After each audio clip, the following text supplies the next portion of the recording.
Welcome to the first of 3 videos covering orientation for periodic program review, or PPR, of college offices at Cedar Crest College. This first video is going to provide an overview of what PPR is and why we do it. Video 2 will get into the sections of the self-study that colleges' offices should write, and then the third video will show you how to submit your final PPR. So what is program review?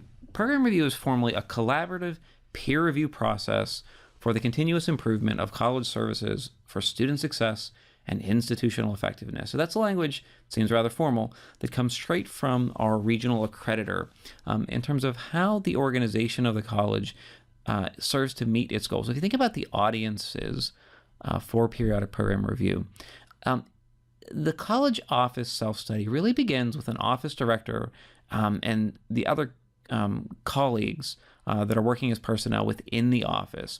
So it's a way of getting together and stopping the kind of day-to-day duties that each of us have in our offices and think about, well, what are we accomplishing together?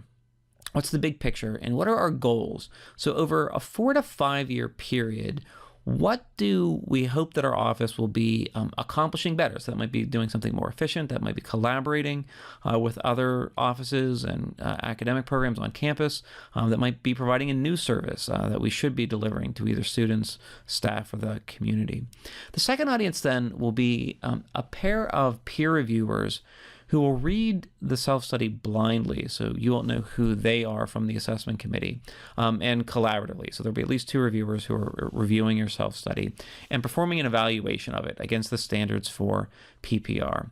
Then that flows up through the office of the provost and other cabinet officers who oversee PPR. And then finally, the president and the board of trustees. That level is important, particularly for things like understanding how the mission of an office aligns to the mission of the college, and how we think about the resources, the time commitment, the facilities, the financial needs that go about supporting them. And then we move out from the college to other stakeholders. So accrediting bodies, for instance, are very interested in, if we have a distance education program, knowing how our IT and academic support professionals work with those programs.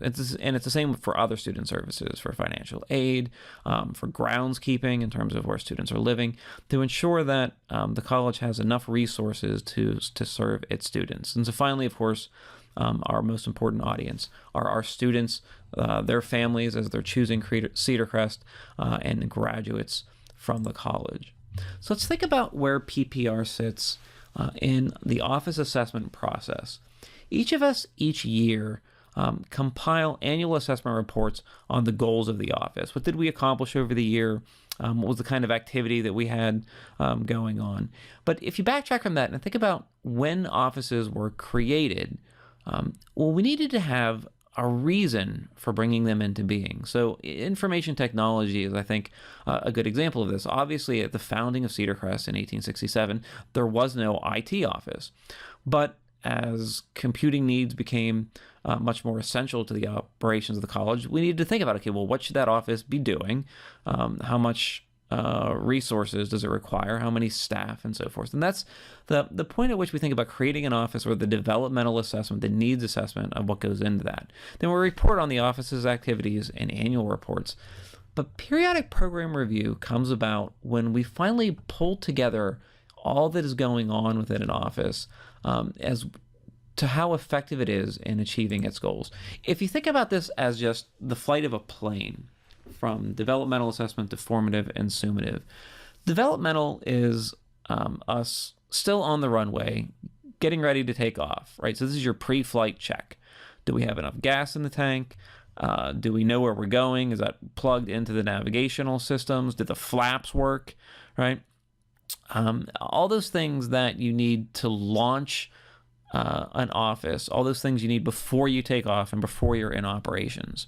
So while you're in flight, the kind of annual assessment reports are, okay, there's a storm coming up ahead, we had to divert things around so something comes up that requires us to change the day-to-day kind of operations of an office. And we just keep going in a day-to-day, year-to-year basis from our annual or formative assessment reports. But eventually, it's in all of our interest to land the plane, right? To kind of get where we're going.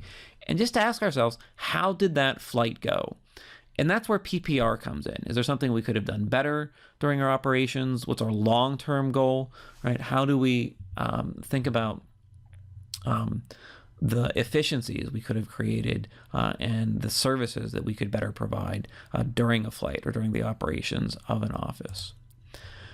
So if you think about the audiences of PPR and where it comes from, the central question each of us should be asking is, how do we better support the student experience? Without students at Cedar Crest College, none of us would be here. So what we have to place first is, in thinking about the operations of the college, the work environment that we all create, how we work with one another, how do we design and deliver services that best serve our students? So what you'll be able to do then in PPR is to review all of the annual assessment results that you've compiled over the previous PPR cycle, so for the past 4 to 5 years. What were the number of students that you saw? What were the number of projects that you took on? How was the office performing? And then, importantly, to look ahead over the next about 5 years. What do you want to have accomplished within 4 to 5 years of the office? What improvements do you want to make? And so finally, what you hope to do is to, within the office itself, the colleagues who are working together that you share your sort of day-to-day duties with, do you communicate a shared understanding of the value of the work that you do? And how does that play out to our students, to other offices and their staff, to faculty members? So program review comes from a very direct requirement from our regional accrediting body. Cedar Crest College is accredited by the Middle States Commission on Higher Education, typically is referred to as Middle States. And Middle States is important because what it assures the U.S. Department of Education of is that a Cedar Crest degree is worth something, so that all of the money that is subsidized by the federal Title IV loans program is money that is well spent. So this is a kind of quality assurance program through accreditation with Middle States, where we just make good on the promise of what it is in the value we deliver to students and their families. So Middle States requires clear and compelling evidence that we're aware of what our offices are accomplishing, and we're working, importantly, to improve them. The Middle States standard that applies directly for college offices is the language around a systematic evaluation of educational and other programs, which includes the periodic assessment of the effectiveness of programs supporting the student experience. So that's where students become very critical. Middle States Standard 6, under our review guidelines, reads that the institution's planning processes, resources, and structures are aligned with each other and are sufficient to fulfill its mission and goals, to continuously assess and improve its programs and services, and to respond effectively to opportunities and challenges. So what that means is, in the annual budgeting, staffing, mission alignment process that each of our college offices go through, is that we're making good institutional decisions about the needs of our students and how those offices align to them. So let's go through the cycle of periodic program review. In the year of periodic program review, you'll go through a phase of collecting information, analyzing it, and writing it. So that's coming collaboratively together about some goals and what happened over the previous PPR cycle, submitting it to the assessment committee, and receiving feedback. So the first of those phases should begin in at least November and continue through January of pulling together the elements of PPR. When we come in the next section to overviewing the outline and template, that'll be where you'll want to pull things together, such as previous assessment reports, any organizational material that you have for the office, such as an organizational chart, and things like updated resumes or CVs for your office personnel, and pull that document together. So that by the time you get to January through March, what you want to be doing is holding a series of meetings for office personnel, people within the office, to look at that material, to analyze it, and to come up with a series of recommendations for what the goals of the office should be. And that's going to be what forms the self-study for PPR. You'll submit that through the assessment portal by March 15th, and by June 15th, you'll receive feedback from the assessment committee and the reviewers who read through and evaluated the self-study. So after that, you'll have a follow-up meeting, if you so desire, with a representative from the assessment committee or the cabinet officer who oversees your division, if you prefer, or if is needed.